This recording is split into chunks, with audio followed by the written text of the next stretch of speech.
les gars, ça y est, on se retrouve pour la première vidéo sur la S13 officiellement, donc mon nouveau projet. Donc pour rappel, la E30 ça y est, elle est vendue. Pour ceux qui débarquent sur la chaîne, j'avais une E30 qu'on a swap M50 au garage avec une playlist complète de la préparation, donc je vous laisse aller voir si ça vous intéresse. Mais aujourd'hui ça y est, on lance un nouveau projet sur la chaîne, sur le Chicken Garage.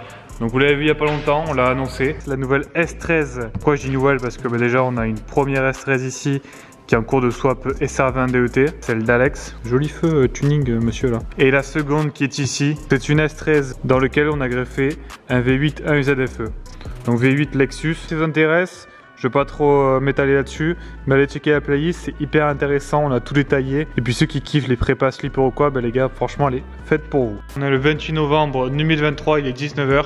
Au moins, ça vous permet de situer le début du projet et le jour pour ce projet sera terminé, il roulera parfaitement. On aura vu le temps qu'il m'a fallu, qu'il nous a fallu avec toute l'équipe pour la faire. Pour faire un petit retour sur la vidéo qu'on a déjà faite dessus, c'est une base S13, une carcasse sans moteur, entièrement vidée. Il y a un VRSO tout pourri. Pourquoi on le vire? Parce que déjà il est fait clairement avec le cul. J'ai pas d'autres mots. Et en plus de ça, on a un nouveau partenaire qui nous suit sur la chaîne. Vous le savez déjà, mais je continue à en parler pour les remercier. C'est AST. Donc ici vous avez deux arceaux cage AST Rollcage, marque espagnole qu'on remercie encore une fois. Si vous souhaitez acheter un arceau, franchement les gars, je pense que honnêtement c'est le meilleur rapport qualité-prix qui existe en Europe. J'ai fait un petit peu de nettoyage, j'ai vidé tout ce qu'il y avait dedans, j'ai passé un coup d'aspi. Ça peut faire peur en effet, il y a beaucoup de rouille, mais je le savais quand je l'ai acheté. Je savais qu'elle serait rouillée cette voiture. Pourquoi? Parce qu'elle traînait dans un garage, mais depuis quand même longtemps. De plus, vous voyez qu'elle a été déplaçonnée, donc déjà ce qui est un bel avantage pour moi, c'est que je n'aurais pas à le faire. Ça fait déjà une quantité de travail de moins, mais j'ai quand même une quantité de travail en plus avec l'arceau à démonter. Et sachant que lorsque vous déplaçonnez, vous tombez très souvent à la tôle à nu, qui fait que ça prend l'humidité, ça rouille, donc là il faut le traiter. C'est de la rouille de surface, on va entièrement le poncer, on va le traiter, et au moins ça nous permettra de partir sur une base saine pour la peinture par la suite. C'est vrai que je parle, mais peut-être que ceux qui débarquent sur la chaîne ne savent pas trop ce qu'on fait nous. Donc on fait des caisses de drift, on fait tout nous sur la chaîne. On n'est pas du métier, mais on apprend et on partage ça avec vous.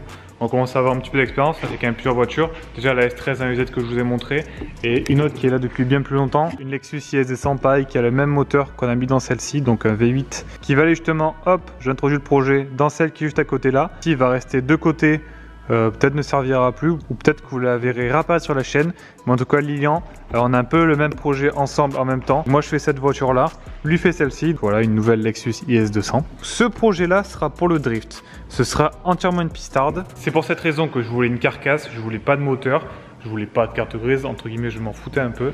Je vois que le focus se fait pas, donc je vais l'aider. Voilà, moi je voulais, comme je l'ai introduit, une carcasse de S13 à moins de 2000 €, pas trop rouillée. Donc pour moi, écoutez, les critères sont remplis pour cette voiture. Comme je dis, il y aura un arceau, il y aura un inter remis au propre, bien évidemment. On va tout poncer, tout repeindre, etc.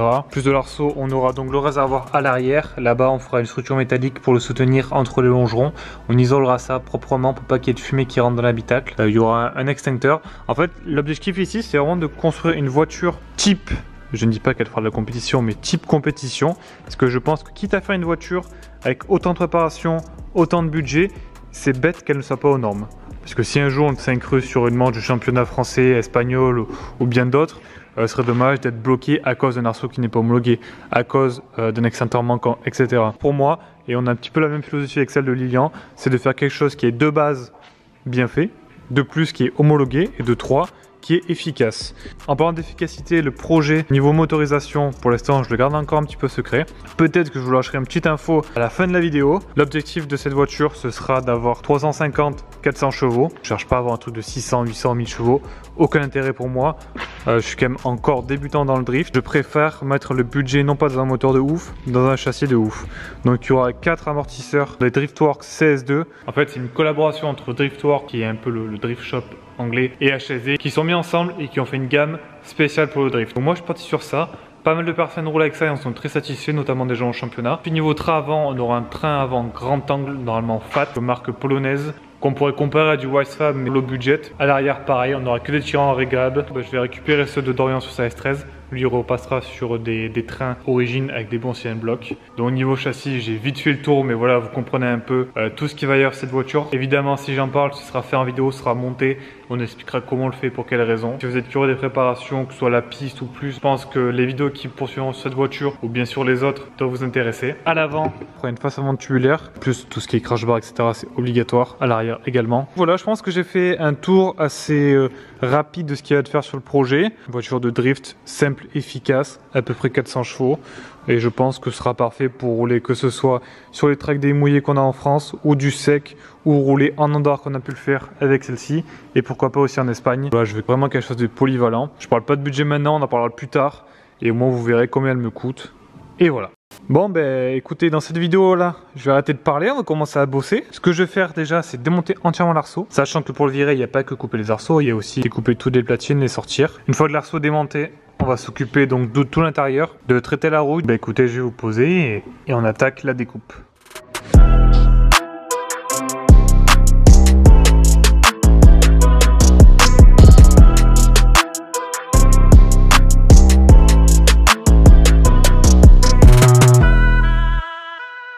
Bon ben, le plus gros est fait, du moins ce qui se voit le plus. Donc voilà, avant on est sur le bon coin, arceau NASCAR Rat Style. Et là ce qui reste à faire, bon déjà on y voit quand même plus clair dans la caisse. Et c'est surtout le plus chiant, c'est faire péter toutes les anciennes platines. Et en essayant de pas trop passer à travers le plancher, mais c'est compliqué.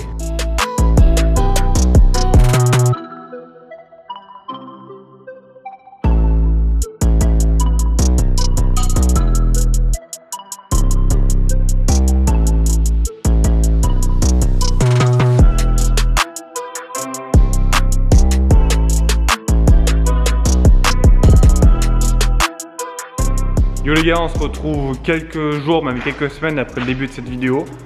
J'ai pas mal avancé en off parce que clairement filmer la découpe d'un arceau qui est rouillé, je vois pas trop intérêt. Comme vous venez de voir, je viens de démonter un petit peu la face avant. Vous voyez la baie moteur à nu, parce que je sais plus si on les montrait déjà ou pas. Désolé un peu du contre-jour. Dans son gris d'origine, puisqu'en fait la voiture était grise et non pas bleue comme elle a été repeinte. Bref, pas grand chose à dire, il y a du travail. Là il y a de la rouille mais c'est pas perforant. C'est juste dû aux grilles de frein qui ont coulé. De ce côté-là, il n'y a pas grand-chose à dire, ça va. Après, c'est juste très sale, puisque la voiture, ça doit faire une paire d'années qu'elle dort dans un garage. Et chez nous, ça fait presque un an qu'elle dort aussi sous une serre. Clairement, on s'en fout, parce que pour rappel, devant, il va y avoir une face avant tubulaire, puisque j'y suis. Pour ceux qui ont regardé la prépa de Jimmy Hawks sur sa PS13, je vais faire à peu près la même chose, je pense. Faut qu'on voie avec Dorian. En fait, ici, vous avez les deux tôles. Du garde-boue et de la tourelle d'amortisseur qui se rejoignent ici, donc on va couper le long. Ici pareil, en bas vous voyez la tôle ici, donc on va couper droit pour extraire vraiment cette partie ici. Même principe de ce côté là, ce qui fait que toute la partie avant va dégager. Il restera juste les longeons qui vont dépasser là avec la traverse avant, avec une face avant tubulaire. Ici on aura deux tubes en renfort qui partiront des tourelles qui iront jusqu'au longeon ici. Cette partie là sera fixe et voilà, après évidemment il y aura un ponçage, il y aura une peinture complète. L'arceau, pour ceux qui se posent la question, ne reviendra pas aux tourelles, c'est vraiment que intérieur côté habitacle. Concernant l'intérieur, l'arceau précédent n'est plus là, tout a été démonté, je viens de finir là. La dernière platine, j'ai plus qu'à meuler et à passer un coup de flap pour faire propre, un peu comme j'ai fait ici. L'autre côté pareil, et ici pareil. Alors les tôles des planchers sont hyper fines, elles font même pas 1 mm. Quand tu passes à travers la platine 3x4, bah, tu passes à travers le plancher. Et ensuite pour les tourelles, parce que là c'était pareil, un peu la merde. Pour celle-ci, donc même principe, j'ai fait les contours au disque à couper, puis le gros disque à meuler, puis le flap. Là voilà, quelques petits trous à reboucher.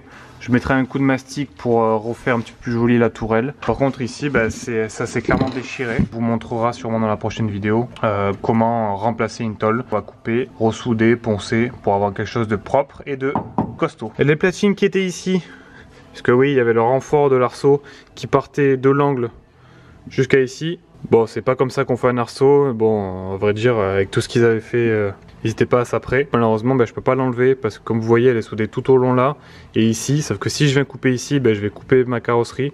Donc, ce qu'on a conclu avec Dorian, c'est que je la nettoie. On va refaire un cordon de soudure le long pour avoir quelque chose de plus propre. Et tant pis, elle reste là. De toute façon, c'est pas grave.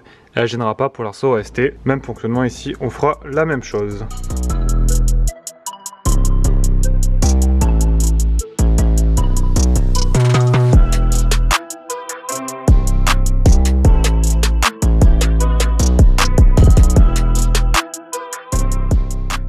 Bon les gars, on arrive à la fin pour cette première vidéo sur la S13.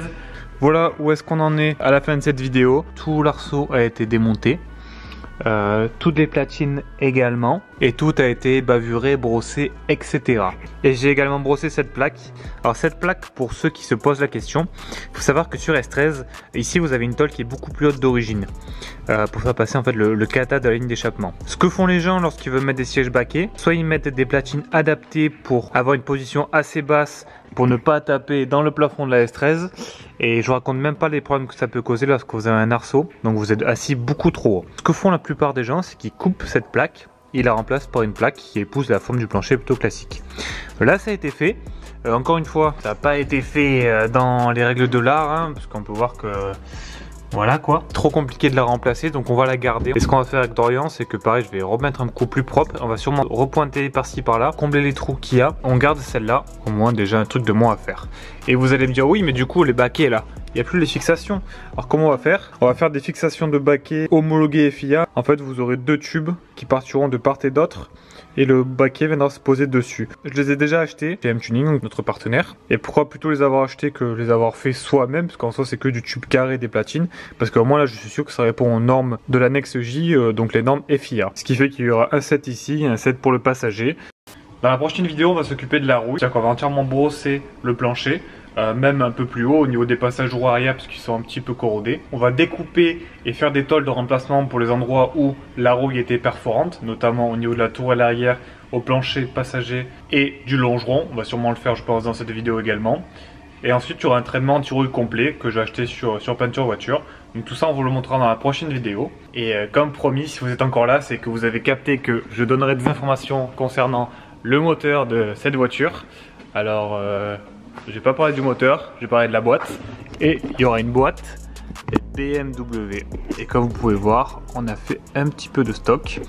Et pour la petite histoire, ça c'est une 330D pour la caisse de Lilian. Et ça ce sont des 320D pour ma caisse. Des boîtes donc de E46, boîte diesel, qui ne sont pas trop utilisées sur les prépas françaises.